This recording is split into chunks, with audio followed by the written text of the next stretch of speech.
Hey guys, welcome back to another episode of the 74. Hey guys, welcome back to another episode of the 75 TR6 that we're working on in the Rusty Gutties garage. And now that we got all the parts that we needed the other day, it's time to start working on the engine again.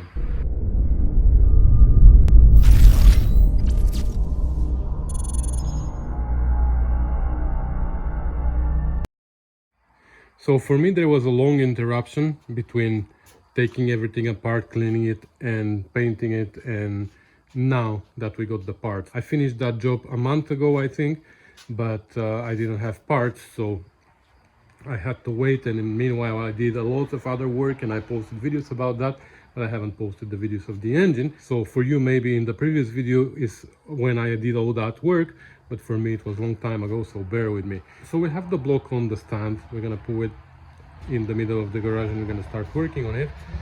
But I think I should start with the head first, because I've done two heads recently. Now I think it's a good idea to just stay on that same subject and start working on this head. Let me assemble it. I'll have to push the guides in, lap the new valves, install them, and get the head ready for installation on the block. And then we're gonna start assembling everything on the block. Alright, so here we have the head. I just unpacked all the valves, the new ones, to make sure that we have them all. We're not missing one, for example. And the valve guides. So that's all we need for now to lap the valve. First of all, I'm gonna take this out. Hold on. And we're gonna push in the guides, and then we're gonna start lapping the valves.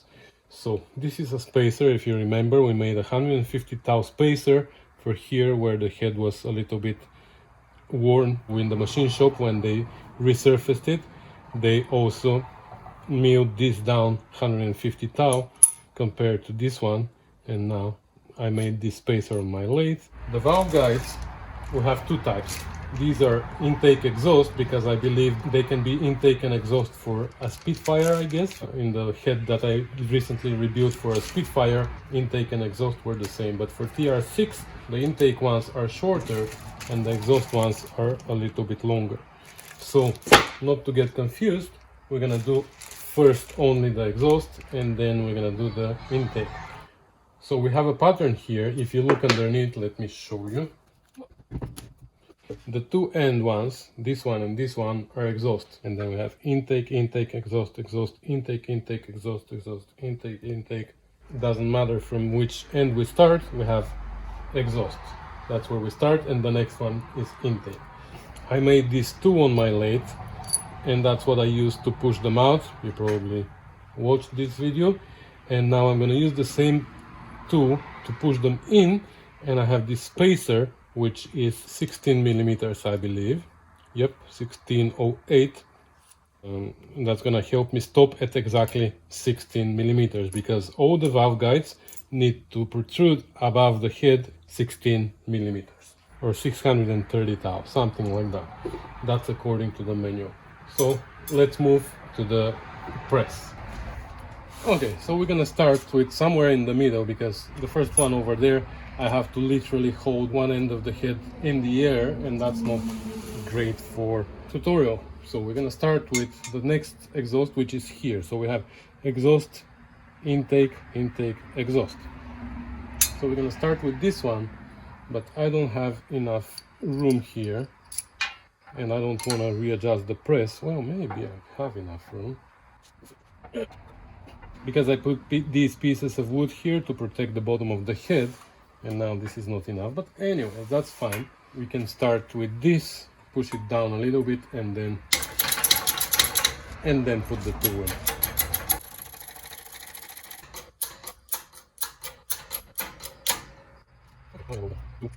Okay, now I can go with the two, and I'm gonna put the spacers. I'm gonna put this down, and then this, and I'm gonna put this washer here, because this is gonna go through, right? So I need to have something to stop me right there.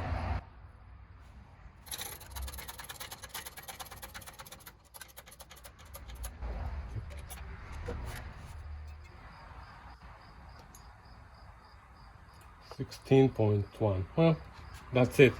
I'm not gonna touch it anymore. It works great. So I'm gonna continue with the rest of them.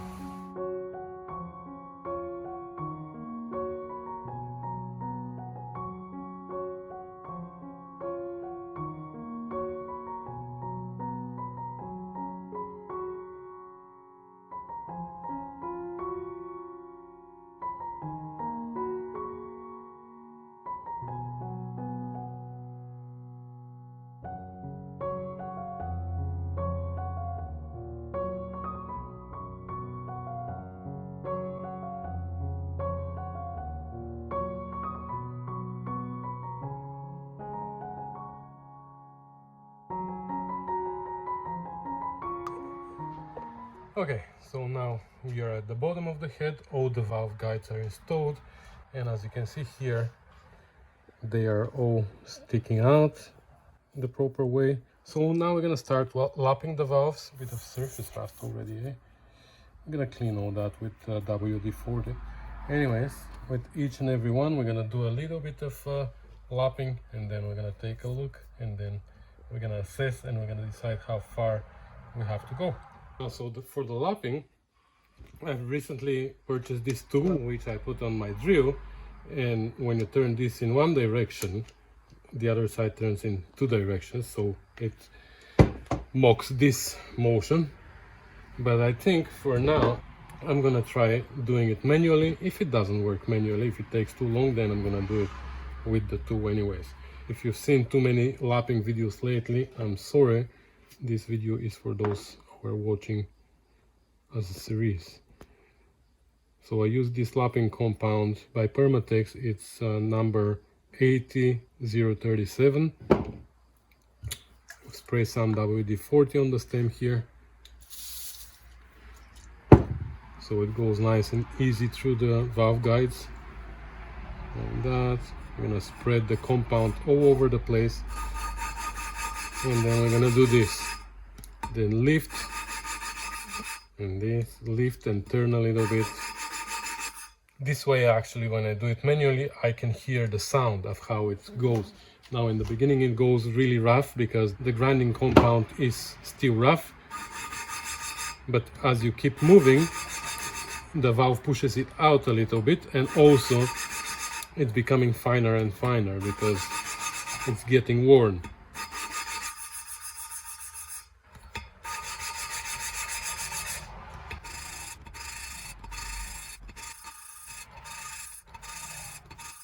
Okay, so that's enough as a beginning. Now we're gonna wipe this very carefully so we don't spread the compound all over the place. We don't want it, especially on the stem, we don't want any compound because it's gonna go inside the valve guide and it's gonna wear it badly. Here too, we're gonna wipe the valve seat.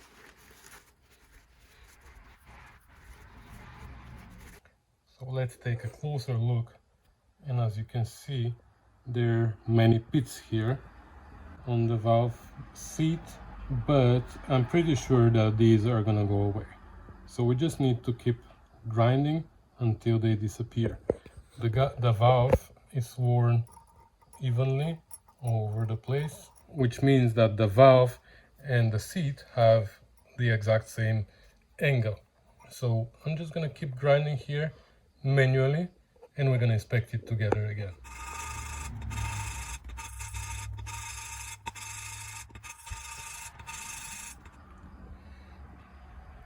Well, there's still pits there, but it's better already, so we're gonna keep going.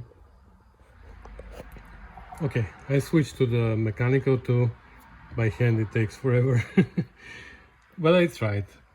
There are a few little pits over there, here and here, but yeah, I'm making much faster progress, so I'm gonna do one more round and I guess we're gonna be done. Alright, I'm gonna consider this one done. It took a while, but because I started with manually, it's much better with the tool actually. So that's how we're gonna do the rest. So one done, 11 more to go. Oh my god.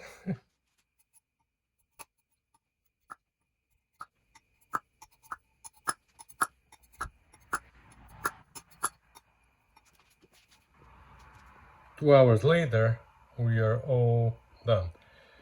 Well, it wasn't too bad to begin with. I mean, this head was pretty good. I don't know if it had work done on it. It doesn't look like it. But anyways, it didn't look too bad. So all valves are done now. And now what I need to do is I need to wash it perfectly because I don't want any of the compound to remain there. So I'm gonna do that tomorrow with WD-40. We're gonna clean it. We're gonna blow it and all that good stuff, and then we're gonna start assembling it. But that's gonna happen tomorrow because now it is dark. It is beer time. All right, guys, so it's another day and we're gonna start assembling the head today. It is the beginning of September, and even though the sun is shining, it is pretty chilly outside. So definitely the fall is coming, and I don't like that, but it is what it is. So I'm gonna clean the head now. I sprayed it with WD-40 yesterday so it doesn't flush rust. We put the new valves there where the old ones were in the same numbers. These are the old valves. Anyways, let me clean it. Let me organize the parts here, make sure that I didn't lose any of the little parts on the way, and we're gonna start assembling it together. Okay, so it's nice and clean and we can start assembling it. I arranged all the parts there to make sure that I have everything. And this head has double springs, and it has also these spacers under the springs, and they have a side up. There's cord on one side for whatever reason, and here it says this side up. When I took the head apart, some of them were upside down, so now we're gonna make sure that we install them the right way. Here, if you remember, this bed for the spring was worn uneven, so in the machine shop they machined it down, and then I made this spacer 150 thou, and now it is the same height as all the other ones, and we can start assembling it. So the only difference between the intake and exhaust valves here is the collar that goes on top. So the intake has a single collar that goes on top of the spring like that, but the exhaust has a double collar, so it has an outer one and then an inner one. So that's the only difference between the intake and exhaust valve. So just so I don't mix them up, I arrange them in the same pattern as they are here. There's exhaust and exhaust on both sides, and then we have two intake, two exhaust, two intake, etc. I like to arrange my parts in advance, first of all to make sure that I have all the parts, and second so I don't make mistakes, I don't mix them up. My valves are there and they're also numbered, so I'm gonna make sure that I take this valve with this row of parts here and I install it on here. You've probably seen my valve spring compressor before. It's a homemade one, just well with a big lock washer here on one end. And now we can start installing our parts. First we have our spacer, I would call it, then the bottom collar, then we have the inner spring on top, the outer spring, and since this is exhaust, we have the outer collar here and the inner collar. There you go. Now we take our valve number 1, make sure again that this is our side number 1. I'm gonna clean it. I'm gonna put assembly lube on the stem. Now with the spring compressor, let me get my keepers ready, or collets. I've been criticized for calling parts with the wrong names. I'm sorry, my English is not the best. I'm learning.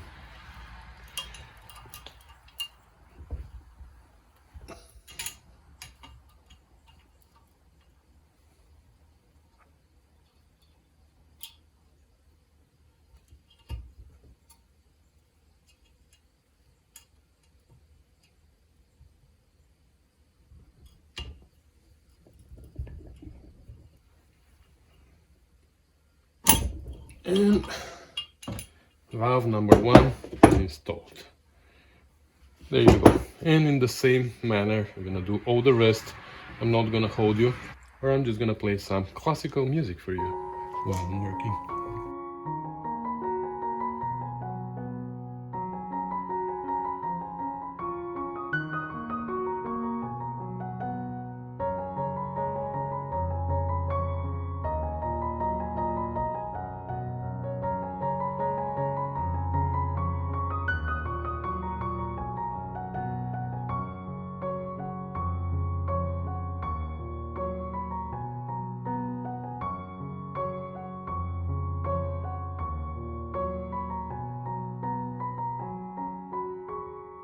So now though, I'm gonna put the head to the side and we're ready to start assembling the engine. But first of all, I got the oil for my differential. So now I'm gonna go and fill the differential with oil and we're gonna install it on the car. But you've probably seen that already. How come? You've seen it before me? That was a few episodes ago for you, right? Well, for me it's today.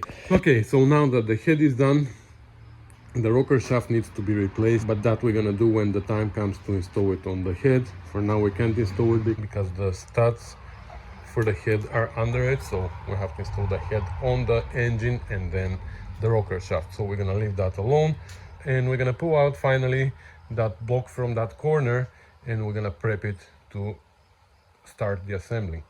By prepping I mean we're gonna have to, of course, remove all the tape, make sure that all the surfaces are clean, there's no rust.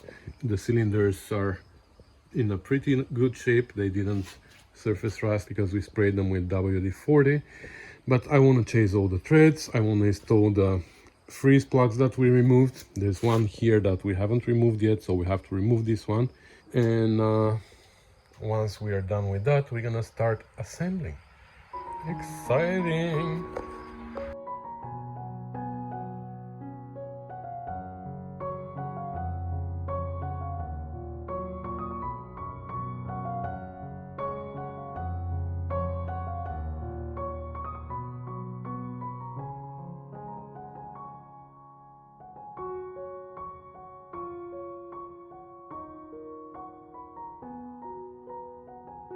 So I chased all the threaded holes, especially on this side where we have a lot.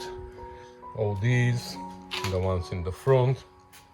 I cleaned the surfaces for the freeze plugs all over the place so we can install the new ones. And even here underneath I chased the holes for the studs for the head. And now what I'm gonna do is I'm gonna blow inside everywhere to see if anything is gonna come out of the water jacket, and then we can start installing the new freeze plugs. Actually, we still have to remove that one from there at the end of the camshaft. I'll show you, I have a special tool for that. And yeah, let me blow it out and we're gonna start with the freeze plug.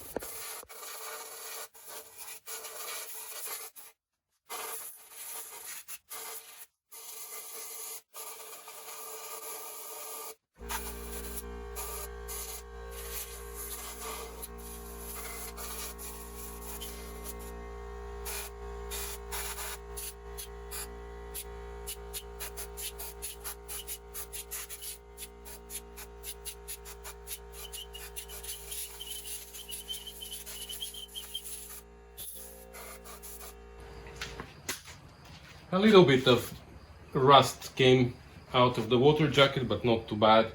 I also blew inside all the threaded holes that I chased, so I can get rid of any shavings that might be remaining there. And now let's remove that plug. So now let's remove this plug from here. I don't know if you see it. And for this I have this special tool. It came with some weird packaging here. There was a metal plate here that I don't know what it was for, but I removed it and now I can use it.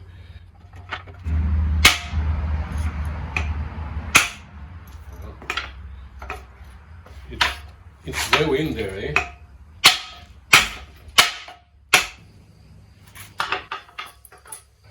Well, looks like I have to remove the other end as well. I guess this is some kind of packaging stuff. That's better.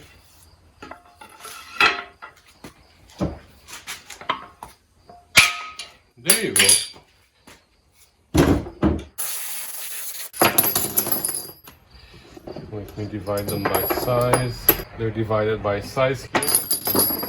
So we have 1 inch, 1 1/4, 1 1/2. This is a weird size. 1 and I don't know if you can see it. I think it's 1 41/64. And I believe this is for the back of the head. And the 2-inch one is for the one that we just removed.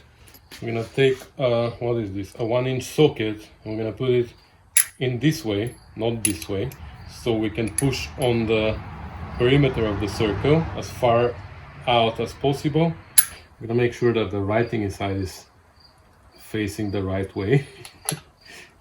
Just kidding, that doesn't really matter.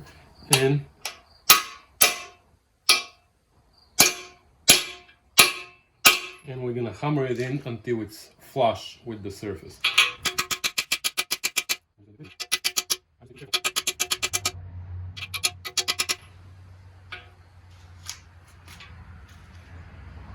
Okay.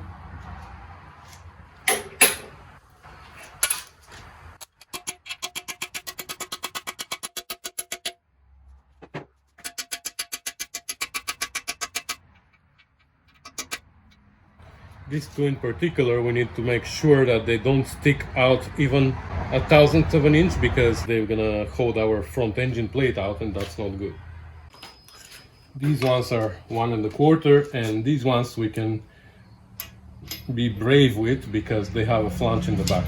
Wow, do I need to remove this stud? Yeah, I'm gonna have to remove this stud.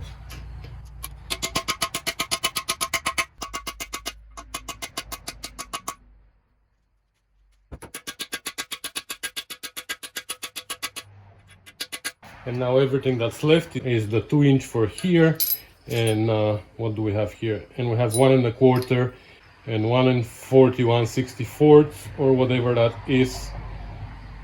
Can't really read the stamp. These two are for the head. Alright, so we're gonna stop here, guys, and we're gonna start assembling the engine in the next video. So thanks for watching, commenting and subscribing, and I'll see you soon. Bye.